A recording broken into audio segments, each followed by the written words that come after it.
Hopefully I'll pick it up on here as well. Guys, yo, what happening? How's it going? Just give everyone a second to get on, set these computers up, and then I've got a day for you, or an hour for you, a cool hour. I've got some, this is definitely the most adventurous Friday we've done, so hopefully it all goes all right. Let me just wait for these systems to load and a few more of you to get on, because all the fun is going to be in the first 10 minutes. So give me a second to get these going. Hopefully in a second this is going to load, and then I can see all your comments as well. How's your week been? How's your bank holiday? Ah, right, I can see you. I can see me anyway. There we go. Andrew, hi. Lynette, hello. Phil, how you doing? Jonathan Lee, how are you? Right, let's turn the volume down on this one. Put a heart on the screen from here. Send me a heart across the screen. Send me some V-Day love. Let me just share it on this one as well. And then we're nearly ready to get going. Do you know, today would have been the perfect day to go out for a cruise. We've got this thing set up today, and we were talking about doing it out on the road. We're not going to. We've got a nice little route. But yeah, it would be such a nice day for cruising around with the roost down, definitely. Yeah, it's a shame. It's definitely a shame. Right, 1 second, and then I will give you a breakdown of the format for the day. Okay, let's just share this. Okay, we're on. Right, so this is the format for today's special Bank Holiday Live interactive parade. So to start with, in a second, I'll just wait a couple of minutes for everyone to get on. Me and a couple of my colleagues are going to do a nice little parade. We've got some really nice cars. We're going to have a little cruise round. We're going to follow them round in the camera and just have a look, and hopefully that will make you smile today on this lovely sunny bank holiday. It's not only a bank holiday in the UK, I know lots of you are from all over. So hundreds of people sent in, or around 100, they're still coming in at the moment, so if we haven't got them yet, we will get to them, have sent in photos of you doing lovely things with your cars. Now, I think for me and Alexi, who does our marketing, the most fantastic thing in the last couple of weeks was getting all those lovely emails coming through, just sending us goodwill and love on this bank holiday. So we've got all those photos together. We're going to talk through them on the live, and then I put them in a nice place as a little collage, and so we can all have a look at those. So I'll put those bits up. We're also going to look, I've got a car set up in the workshop over there, so it's definitely going to be an action-packed one today. I'm going to go through how to not waste money on having to repair rust, because it's one of the worst things on the cars. We see so many people and they don't realise the rust is there, or they buy a car or they leave it somewhere, and then when it's, you know, they come back to it, it's got all this rust. And we really want to help you guys with that, because we would much prefer to be doing things to make the cars look pretty, not just to keep them on the road. Okay, Dolly, how are you doing? Thank you for your photos. Brooks, how are you doing? Gregor, lovely to see you this afternoon. Sue, how are you doing? Right, I think there is plenty of you guys. There's 40 of us here. So I'm just going to run down the lane. Danny Smith, Christian Brooks and Alexi are watching. Yo dudes, they're my colleagues. And Marios, hey dude. Teddy B Honey. That's a cool name, Ted. How were you christened Teddy B Honey? Because that's pretty cool, from Toronto. Okay, right, so I'll be back. Let me get this parade going.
2 days to arrange all these cars and get them all up to speed. So these guys really appreciate them helping me out, coming in on their day off. So Christian's been in working this week, so there's 4 of us back. Christian's one of them, so Christian, thanks for coming in. This is my brother-in-law, Mike. Oh. My sister and my nephew are probably watching, so hello, how are you doing? Oh, let me get the phone so I know what I'm doing. Right on at the start, but we will, the format we've got, we're going to have a look round, go through some of these cars that are here, have a look at them. I thank you for the amazing pictures that you've all sent in. We'll have a look at the car that's got a little bit of rust on it, and I'll give you some tips on how you can avoid rust and how you can avoid spending money on rust, because I know that it's one of the things that's you know that gets to Figaros. And then at the end I'll share all the pictures to do with the lovely ones that you've sent in and the lovely comments you've given.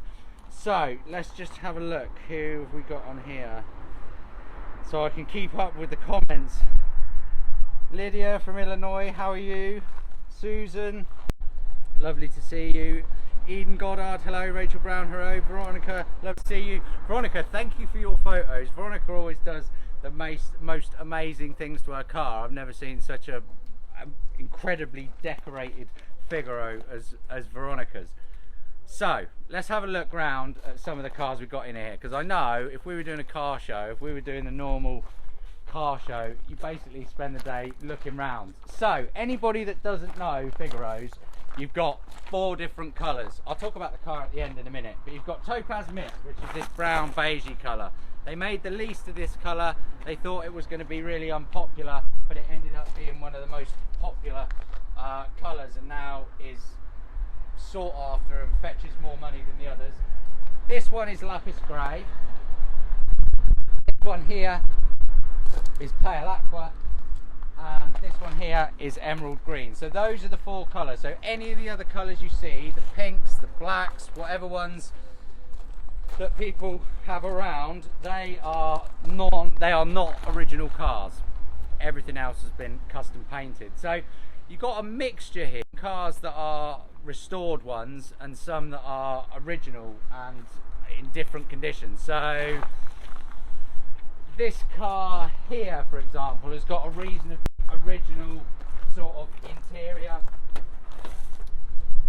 Everything it's a used interior that's pretty original. And then if you compare it to, say, something like this one, which is restored, you can see that it's really nice. It's got new seats in it, new back seats with the flutes in. So this is a car that we just restored, and so everything on it's new. The seat belt, the dashboard, all of those bits are new. It's been refurbished, all the panels.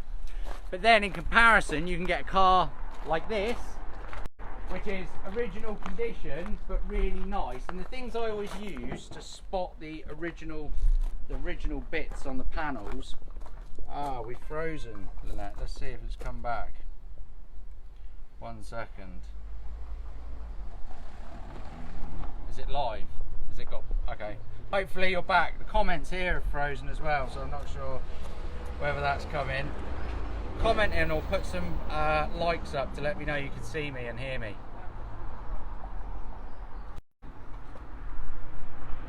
Cool. Right. Hopefully you're still there. Hopefully this is not going to be too glitchy, because we're going from different signal to signal as we're moving around. Right, so I was just saying, this is a really original car and it's super rare, and some of the bits that I use, nice they are, thanks mate, is there's little tips and tricks that you can tell. One of the first things that I always do whenever I buy a Figaro or any car is look in the engine bay first. And it's about cleaning these turrets when we did that a few weeks ago. One of the biggest things I always look for is this seam here, because you can see whether it's been original, whether it's original or it's been damaged. So this one looks like a little worm, you see that bit? If that was all flat and brushed over, you'd know that all this panel had been replaced. And it's a great tip, because so many of these cars got really heavy accident damage in Japan, and the repairs when they sometimes come over are nowhere near as good as a repair that you might find, you know, somewhere in the UK. So it's really good to spot that. One of the other ones is really original is because it's got the original hood on, and I think it's probably one in 100 of these at the most. I mean, we normally have somewhere between 50 and 100 cars on site, and if there's one with an original hood, especially one that's not ripped, it's really unusual. So you can see the way that you tell if your hood is original or not is if you look on, show that car there, you see the stitch line up the side. So that one's stitched, so it's an aftermarket one actually that's not stitched, but you can tell there's no stitch lines up the side, and it's just got these marks across the middle. So it's definitely yeah, it means it's super original, because if this car would have lived outside for 25 years, the hood definitely wouldn't look like that. So another great way to spot how original this car is, it's got the stickers on here. So the bonnet's never been changed, never been painted.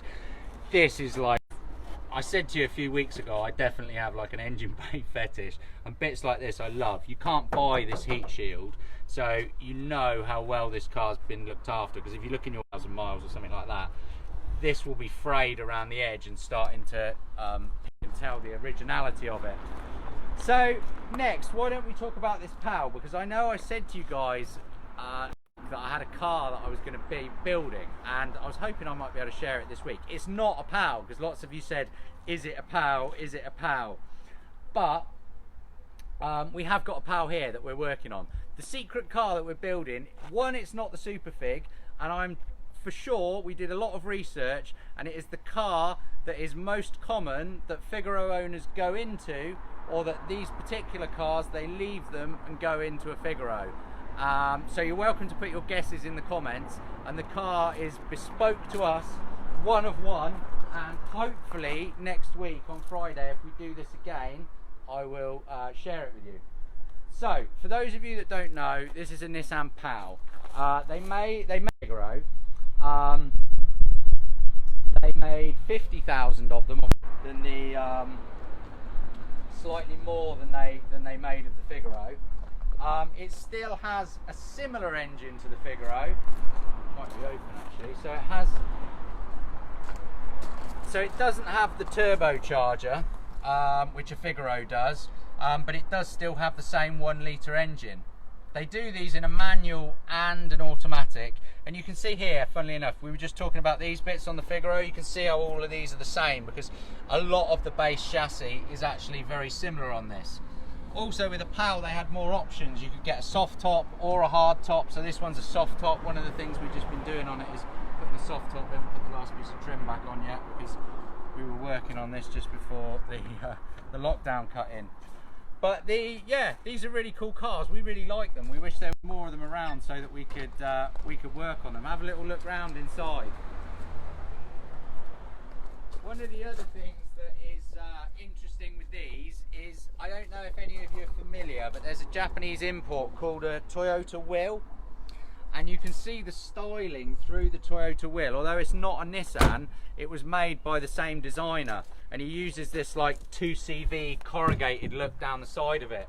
So I've had a couple of those Toyota wheels years ago. They didn't really get very popular in this country, but they were still pretty cool. So James says £32,000. Maybe I'm wrong. I thought it was 52 or something like that, but I stand corrected. But yeah, we think they're really cool anyway. We would definitely like to get one and make it really outrageous. Let me know in the comments what you think. Because I think they're really trendy cars. So yeah, I mean, the other things that we've got in here, another restore. This one's got some nice bits on it. Lots of you know, because I'm often talking about them. There's a number of extras you can get on a Figaro. 4 or 5 extras. One of them is the parking stick, which this one has got, which is, people always ask, one of the first things they ask in the corner, but they don't really do very much. They're meant for parking, so you can look across and see the parking stick against the wall, but generally they don't tend to really do very much at all. They look cool, that's about it. This one over here has got a restored interior as well, so you can see on this one it's got some new leather on it and some floor mats and these lovely new carpets in it as well. After engine bay thing is interiors, but I just like them because they look really nice and clean. But yeah, rare cars now, we get less and less of these. Obviously there was 2,000 of them made, and if you think of the original Figaros, there's probably, I don't know, maybe 5,000 or 4,000 in the UK, and the other ones around the rest of the world. There's definitely not many original Topaz ones. Good tip for you as well, because I quite often meet people that have bought Topaz cars and they're not genuine Topaz cars, is to have a look, if you've got a Topaz car, to be sure around that are non-original. One, you've got the chassis code, which I'll just double check so I'll give you the right number on that one in a minute. But also, if you look, then it should always be body colour. So unlike a modern car where the body is painted, the body underneath, then the on these Nissan cars it's the same colour. I'm just logging this feed again so I can say hello. Right, here we go. We're properly live again now. That's better. Dolly says, is it a Fiat 500? Dale says intermittent freezing. Hopefully it's come back. Frozen for 30 seconds. But I can see there's still 45 of us here. So just quickly, because some of you might have a Topaz car, I just need to refresh my memory about the code. I did used to know these codes off by heart, but my age is going. So 7K1. So I think the codes are 6K8 up to 7K1, but 7K1 on that chassis plate and the right colour under there, like this one, means your car is genuinely a Topaz Mist. You're probably going to have there can't be many more than 1,000 of them left around anymore, so it's definitely worth knowing if yours is original. Right, next thing, let's go and have a look and point out some rust, because we get so many emails about rust. So here, that's open, and then if you look through the trees over here, you just see the peaks of those workshops over there. So this is the rest of our site. It goes round and over there, so it's all a bit spread out, but it fit. We managed to get all the cars squeezed in. You can see down there, one of the lovely things about this week is the cars are all starting to fill up in the yard. You know, it's such a pleasure just to hear people's voices when I'm walking around site. I spent 2.5 weeks here by myself, and to be honest, other than seeing you guys here on a Friday, it was getting pretty miserable, and so I'm so glad to have see smiling faces in the morning when I come into work.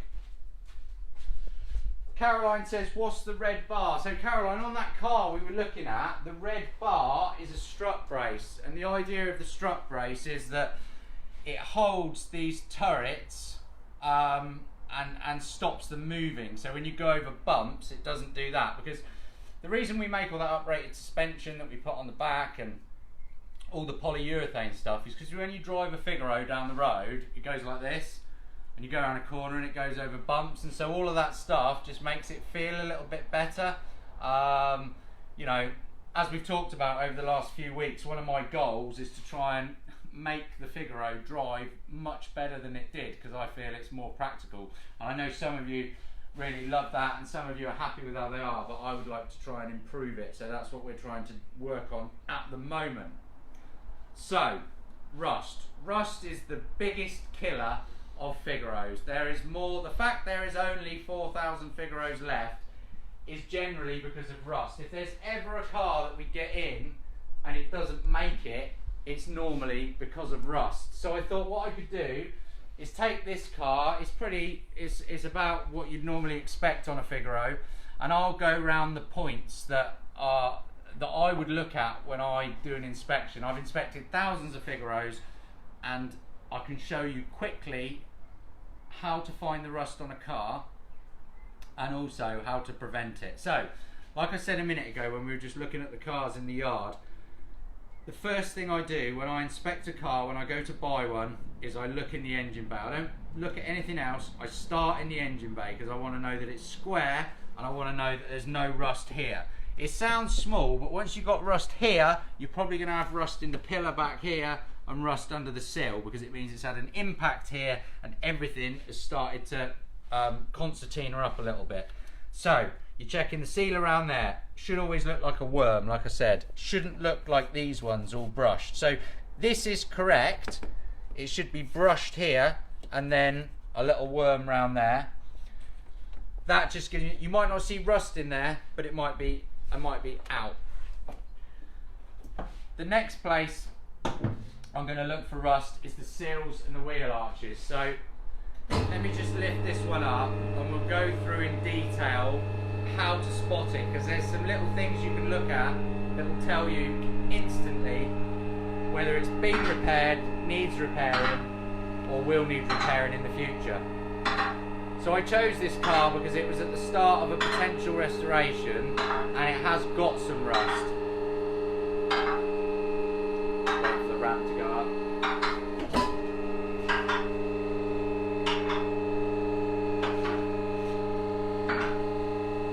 Feel free to keep sending the comments through, guys, and I'll pick them up as we go. Okay, so right. So let's start with the wheel arches. So front wheel arches will not rust. Front wheel arches are plastic, you don't need to worry about it. Back wheel arches can get really, really expensive, and so you need to really look out for the rust. So obviously when you look at a wheel arch like this, you've clearly got bits here that are rust. Before that split would have appeared, this brown mark down the edge would have started to creep round. You need to keep an eye on that. What you want to do, if this brown mark hasn't appeared and it still looks okay, is run your fingers around the back of the wheel arch. When you get to the top at exactly 12 o'clock, and then one at 2 o'clock and one at 10 o'clock here, you'll feel a little dimple in the back, just big enough to put your finger in. If you can feel that, you know that the panel is original. If you put your finger behind here and this feels thick, you see this one's thin, it's been repaired but not lots of times. If this is thicker than 2 millimeters, so thicker than that, then you know that it's been repaired. So like I said, this one has had some repair. Now can you, in the light, come round, can you see that little tiny shadow just starting there? Where it's just starting to bulge, it looks a bit like a boil's starting to come up. Now that is because this has got filler on it and it's been repaired before, and what's going to happen is in a couple of months that's going to split open again, and really the whole thing needs to be redone properly and a whole new panel put in. But you could spend thousands of pounds doing that, and if it leads into other bits of the car, it's going to get really more expensive, and it's normally a telltale that there's other bits. So you see, like if you look around here now, you've got that same funny wobbly shape there, and then round here by the hockey stick you've got more of it, and so really there would be a huge part under there. So if I was inspecting this car to buy it, once I saw that bit there, I'd also look under here, and you can see, actually, I don't know how good your view is going to be, but let me just see if I've got a flashlight. No, there's not one here. Anyway, you can see if I put my finger, there's a hole up there as well, and so that is all fed through because that corner's got damp. It might have got damp because this pipe wasn't in place, but it might have just got damp over time. So like I said, if I was inspecting it, once I got to there, I'd be like, right, I need to find the rest of it. So I'd be looking for the classic places. I'd look down in here, in this corner, this little trap door here, and I'd be looking for a couple of things. So I'm looking to see, one, is this all thick? It should be slightly thicker than this, so probably about 3 or 4 mil. This one is original here, but if there's no step, if that step is missing, or if this is all looking, you can't see like sharp edges here, you know that's full of fiberglass and junk in there, and you know you're in for a big bill at some point. So then I'd move on from the inner wheel arch there, and I'd move on to the sills. Now the sills are really important, and they're really, really easy to miss. Let me see if this will go any higher, because there's some really good stuff I can share here. I can't go too high because I left the aerial up on the car. Right, up to there. So, sills. If you can squeeze under with the camera. Right, the first thing that I'm always looking for on a sill, and you can see this in a photo, and if if it didn't look like this, I wouldn't even bother going to look at the car. Look closely at this shape here. So you've got a step there, one step down, and then you've got this little line, this little telltale line through here. And that's where the outer sill panel sits on the inner sill panel.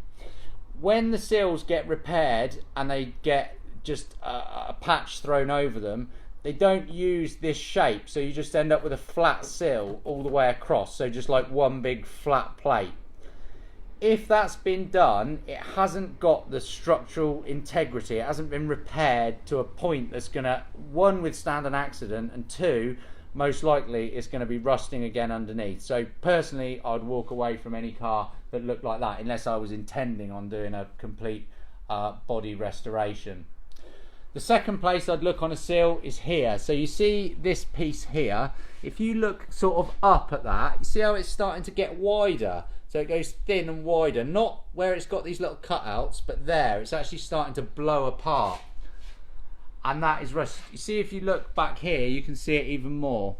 See, you got 1, 2, 3 bits of metal, and they've started to expand where they're starting to rust. So there's nothing you can really do about that. Also, this point here is where the seat belt mounts into the floor. And although this information is more relevant for the guys in this country, having looked at cars all over, they still get the same problems. The ones that are straight out of Japan, you still get the same rust problems. This one's also got a little bit on the floor here, which is actually slightly more unusual, but still worth looking at. But you can see on this side, actually, the seal's completely gone through. So what I would want to see here, if this had been done properly, because there's loads of cars that have been repaired and have been repaired well enough so that they can be used again, is that this piece had been cut out at least to halfway, a half sill. This one I would probably do the whole sill, but had been cut out, and you can still see all these correct shapes. Also, the way it's held together, I don't know if you can see this, but you see you've got more dimples all the way along here. That means it's been spot welded together.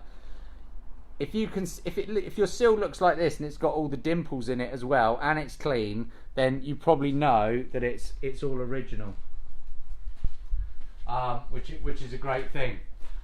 Right, so once I've done that, I'd also look along here at the back. I'd be picking up all of the other bits that were around. You can see back on this side in the same spot, you've got the same small amount of rust under there. And again, with the wheel arch on this side, you can see it's had repairs. It's not quite the right shape. The tip I would give you with that is, sometimes if you look at a Figaro that hasn't been repaired incredibly carefully, this piece is too wide, so this is sort of overhangs to here, and maybe this corner doesn't have this funny little shape.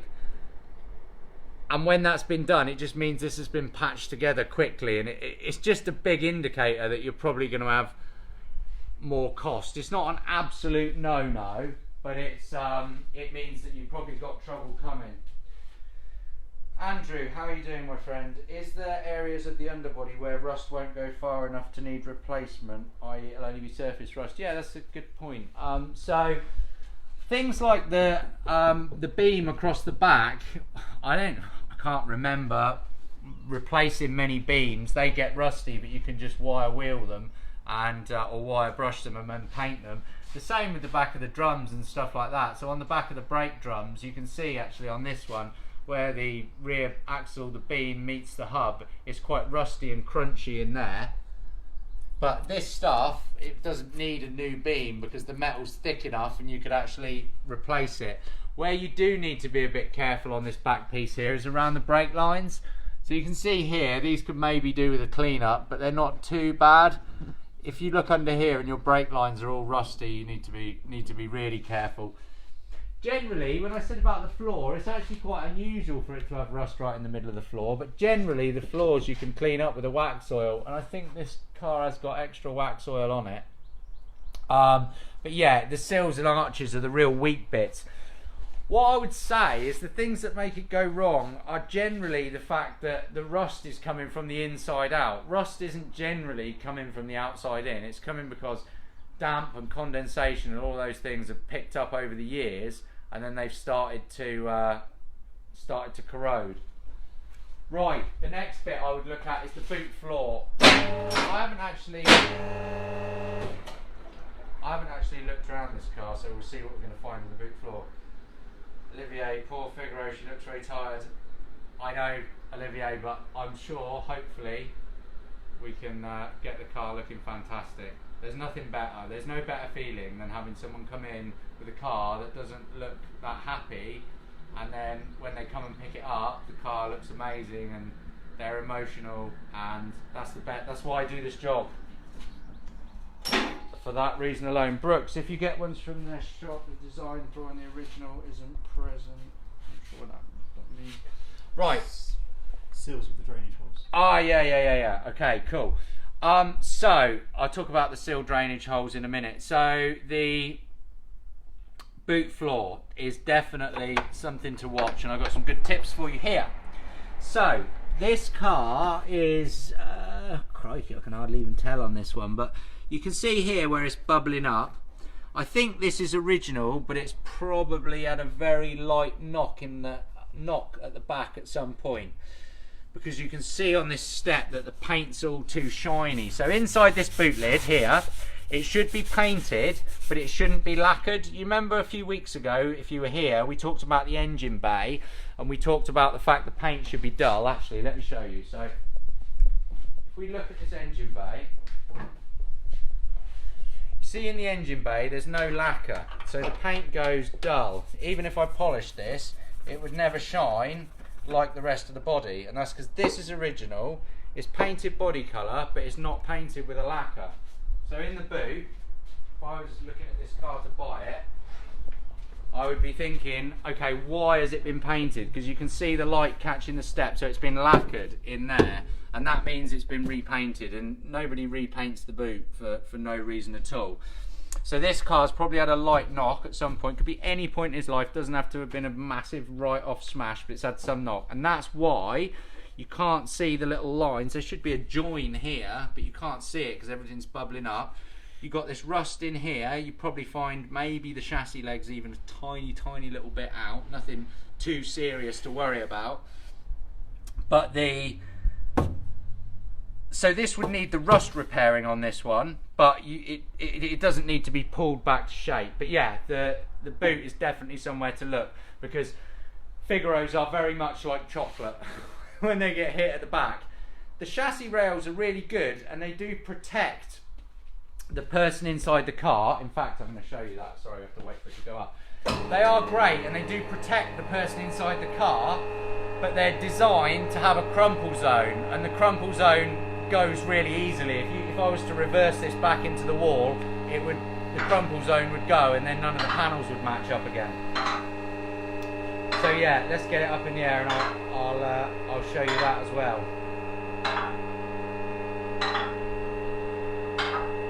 Keep the comments coming in. Gregor was explained in the last video. Oh, the drain holes. Yes, the dreaded drain holes. Can you focus on where the lift is on the car, Aman? Yeah, of course I can. So I think I picked this up in the jacking stuff. But yeah, it is important where you put them. So we always put them here. Again, if you put them on this little sill, on the piece that holds the sill, you'll just end up crumpling it, and then you'll get rust anyway. So we support it on the trailing arm mount there, and then at the front, this one actually has got a rubber foot on, so we have put it on there, but we'd often put it there, just on this little body mount there. Right, so crumple zones at the back. Hopefully this stuff's not too technical and you're enjoying it. Let me know if you want to hear about something that's more cosmetic, but this stuff's so important. These are the things that I learned inspecting thousands of Figaros, and it makes it easy for me to buy them, because as soon as you know these bits, you don't have to worry about the big picture. You can just look at specific areas and you know straight away the history of the car. Okay, so this is the crumple zone here, very small, grubby on this car. So you can see here, these two little dimples, these two little cutouts here. So the idea of this is, if the car gets smashed in the back, gets hit in here, this will close up. This little crumple zone here will close up. The chassis rail will move at the back. The driver doesn't take the impact and doesn't get too much of a, I forgot what it's called, whiplash. Challenge is that once it goes out, you've got to put the whole car on a dozer or a jig, and basically use a mechanical arm, and it pumps it and pulls it all back to shape, and you beat it and bash it around, and eventually you get it back right again. So this car, crumple zones haven't pinched up. If they pinched, the gap wouldn't be there, it would have just moved forward. So although it's had a knock in the back, it hasn't at all been anything too severe, and I expect that this boot lid will line up reasonably well. So you can see it's not too bad. Panel gaps on Figaros typically aren't the best points ever. So once I'd done that, I'd have a look at some more, some of the more obvious places. I might look at bits like the bottom of the doors. It's not actually, the doors go a bit, but they're not that bad, but these ones have actually picked up a bit. So you can see, if you can make sure I don't catch that, you can run the camera down there. You can see, again, perfect example of the rusting outwards. Rust is not rusting inwards. The bottom of the door is getting damp over the years and it's rusting. So this door, you could clean it up and reuse it if this car was being resprayed, but you'd be touch and go. If you wanted to do a really nice restoration, you'd have to put a replacement door on there, which would be a used door. There's no skin available for the door. So let's have a look in the upper boot. I did have a quick look in here before, and I can see there's some in here. Hopefully the boot hasn't shut, because if it has, oh no, I will be able to get it open. I was about to say I think it might have a flat battery. Okay, so the boot. So this one, because we've been inspecting it, we've got the rubber taken off already, but you can see here there's rust all under the rubber, and this is again going back to the video. If any of the guys from our shop are still watching, share the video about, or the blog, or if you could, about the water leaks, because again, I've talked about it a few times. If you make sure these rubbers are working properly and the drain holes, this hole here is clean, this hole here is clean, and the two in the roof that we'll look at in a minute, if you make sure all of those are clear, you're going to avoid this cost. Now, another way that I would look, and I think this is an indicator of where this car has been repaired. So this is a join here, this is a panel here, and it joins down here across the boot and goes right across the centre between the two boots on the car. If these lines are non-existent, or they don't look like the other seams on the car, it probably means that panel's been replaced as well, which again is down to a rear end accident. One of the best tips that I can give you for how to spot these panel repairs on cars is just go one side to the other, because I know what it's like. I go and look at a car that's not a Figaro, and you're looking at the panels and thinking, are they the right panels? Has the car been smashed up, hasn't it? But the most simple way to look at it is to look at both sides. So just let me give you an example. So if you look at this gully, or look at the gully on that side, you can see that you've got the little dimples that are in it. These are the dimples from the spot welds. This will only be from factory. And then if you point across to this side, then you can see at the back you've got this join here and the end of the panel there. So this matches both sides, and so there's a pretty high chance that everything there is original. I mean, I know it's original because I know the way they should look, but if you were looking at this and you weren't sure, you can just compare one side to the other, and that's a really great tip for if you're slightly unsure. If this was all stodgy and freshly painted and shiny and obvious, you'd know that it had that panel replaced, which means it had a pretty big shunt in the corner or a lot of rust to need that replacing.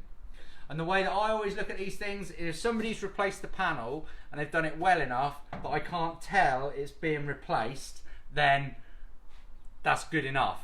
The only time you've got to watch out is when something's been replaced and it's been done so badly that it's obvious that it's been replaced, because you know that typically it hasn't had, the back of the panel hasn't been wax oiled and treated, and you know you're going to be in the same problems a year or so down the line. So, the boot area anyway. We'd pull the rubber off, I'd have a quick look round here. If this rubber was still on, you'd still have telltale signs. So if you go to look at a car on someone's drive to buy it, and you're concerned and worried about, you know, obviously you don't want to start pulling bits apart on the car, but you can see, you know, in here, even with the rubber in place, you get all the brown smears coming out. But bits like that can be really expensive because there's no way to, you can't buy this piece and stick it back on. This has all got to be handmade all the way around, and that's a pretty costly exercise. Next thing I'd be looking at is this back window. So you know I'm always talking about these. So this one's a good example. This window has been repaired. Now you won't be able to see it, but it's really thick at the bottom. I can feel how deep this is here. This, like all of the other panels, should be a millimetre or so thick. The reason it's stodgy is because it's got fiberglass on the back of it and it's been repaired. Now the fiberglass might last for a year or so, but not that long. But you're looking, when you feel under there, for rust to fall into the boot.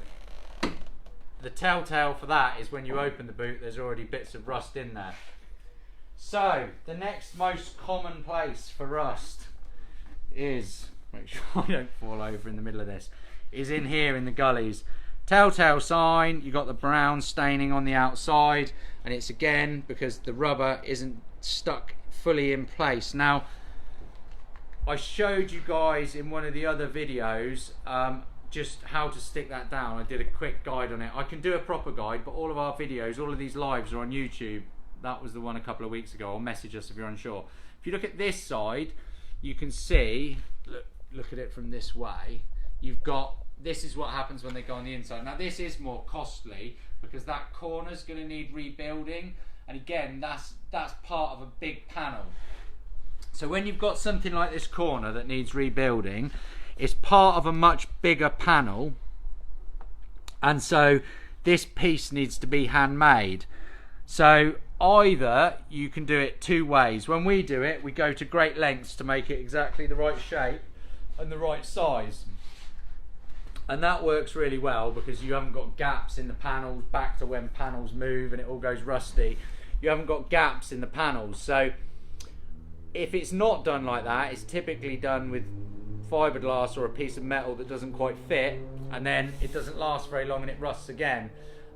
One of the things I would say about any car, not just a Figaro, is that you're almost better to have a car like this that is rusty and needs some work done on it than a car that's been repaired and hasn't been repaired that well, because when you come to re-repair that another year down the line, it's going to be tough and it's going to be more expensive because the rust that's behind those poor repairs will have festered and got worse. And sometimes you can't see anything on the wheel arches, and then you start to clean the paint up or one of those cracks appears and it gets really bad underneath. Right, rust. Let me see if I've got any other bits on rust. Let me know if you've got any more comments on rust. In your experience, would this car be too costly for an average person to repair? Donna says, would it be too costly?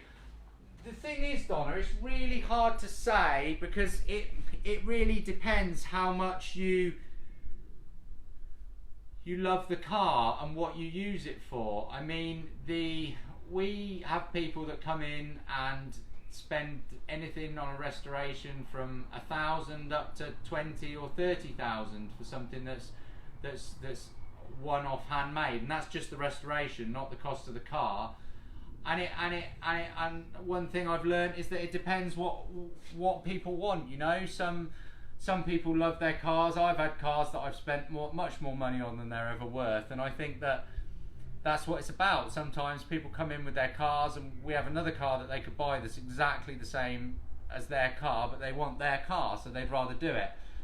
This one, it's really hard for me to say off the top of my head, but I'm smiling because I hate committing to stuff when I haven't really got a clue, because it needs to be all worked out with the cost of the panels. But I guess all of the body work on this, if it was done really well and repainted, really rough guess, it might be 10 grand's worth of work to do it really well. If you did it really quickly, you could probably do it for half of that, but it wouldn't last so long, which is not what we like to do. But it would be possible to do that. You could do this, you know, patch it and put it back together quickly.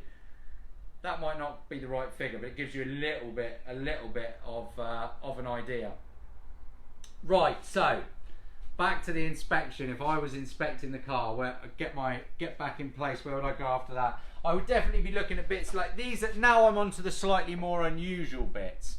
So on a car like this, I probably would keep looking because there's been a few rusty bits. But if this was a really clean car like the one we first looked at in the yard, I probably wouldn't go any further. But I would check inside the front bonnet edges, looking for any blisters that are along there.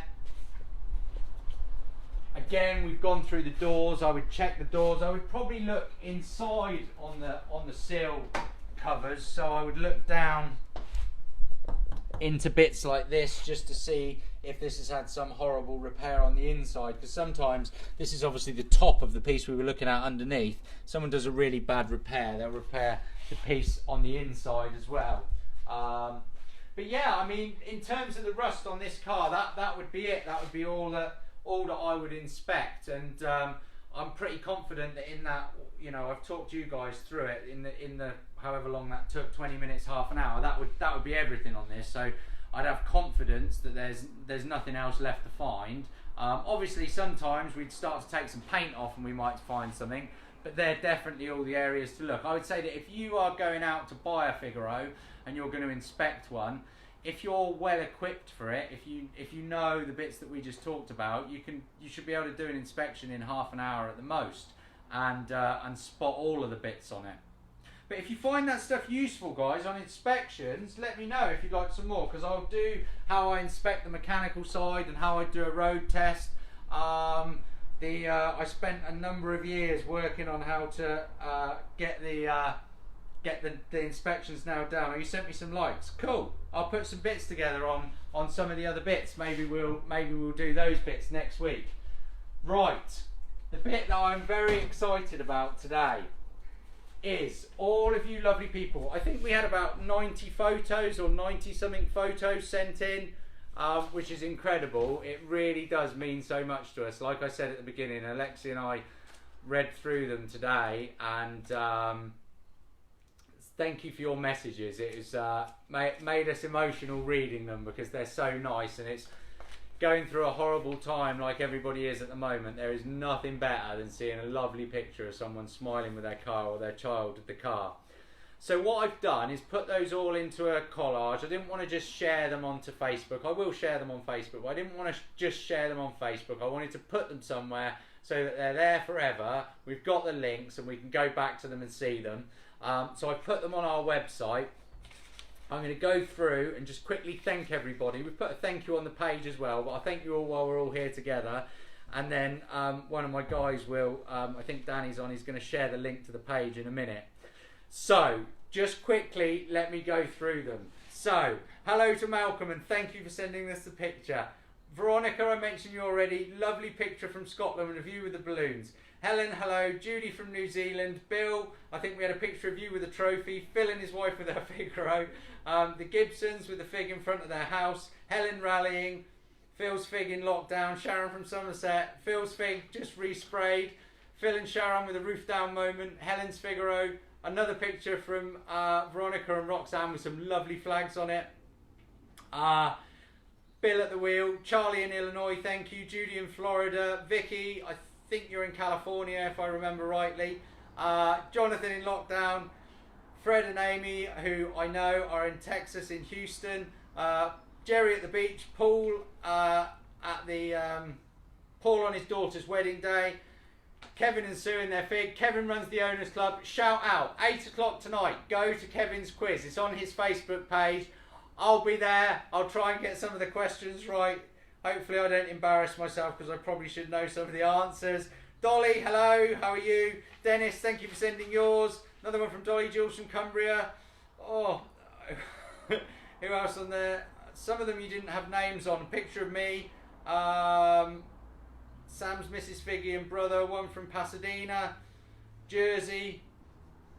more and more. Keith's Figaro, 18,000 kilometres, and Keith in Hong Kong. Wow, Keith, that is pretty fantastic. One that I wanted to shout out quickly though is Ben's. It's got an amazing wrap on his car. You'll see it on the page. I think, Danny, if you want to put the link in underneath, when you click the link, guys, you'll go away. So I'll see you next week. I'll share with you. Sky Valley, California, Amy and Meep, Amanda, thank you for your lovely picture with the purple heather. John from Switzerland, Moira and Roddy, hi Moira, how are you doing? Another one from Keith in Hong Kong, Rachel with the roof down, Melbourne, Australia, Donna in Connecticut, and Joanne in Vancouver, and loads of other ones as well, and they're all on the page. If you've got any other comments, guys, let me know, or move on to the page. Hopefully the link has moved across. There's the link, just come up in the comments. Enjoy the collage with all the pictures. Sending you guys loads of love, and I can't wait to see you back in the shop again. It's been a long time. I hope your lockdown isn't too painful, and I hope you and your families are staying safe. I will be back next week. Send me the guesses for that secret car. I bet you can't guess it, but I bet you'll like it when you see it. There's one of one. We're hopefully, fingers crossed, we'll finish it this week, and I'll share it on one of these lives. I'll take your points on board, and I will do Toby's tips on how to check the mechanical parts of the car, having inspected thousands. We might even be able to do a little road test, and I'll show you how I road test them, because one thing that I worked on for years is the art of how to buy a Figaro and inspect it in a short space of time and avoid too many faults later. That is it, guys. See you later. Happy VE Day to everyone in England. Happy Friday to everyone around the rest of the world. Peace and love.